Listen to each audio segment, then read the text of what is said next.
আহি আছিলোঁ বৰ্তমান হালকিহাট আৰু পানী চাওঁ পূৰা ৰাস্তাত। সেইটো হ'ল ৰাস্তাৰ ছাইডে খেতি পথাৰত পূৰা পানী পানী পানী চাৰিওফালে কেৱল পানী একদম সাগৰ সদৃশ হৈ আছে। আপোনালোকক পৰিৱেশটো দেখাইছোঁ গোলাঘাট জিলাৰ হালকিহাটৰ এই পথাৰখন গোটেই পানীৰে ভৰপূৰ। কৃষকৰ যি খেতি আছিল, যি মাটি আছিল, সকলো পানীৰ তলত। যদিও কোনোবাই ৰুইছিল ৰোৱাবোৰো অনিষ্ট হ'ল। যিহেতু দুদিন ধৰি পুৰা লেঠাই বৰষুণ দি আছে, সেইবাবে সাগৰ সদৃশ পৰিৱেশ।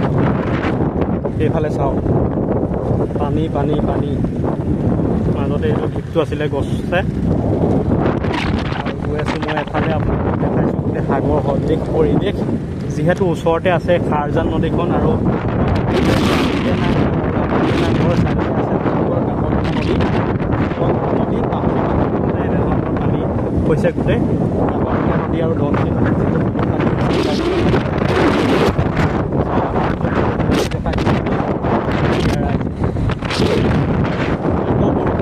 বতৰটো অলপ কোনা কৰি আহিলে। চাওক পানী পানী আৰু পানী।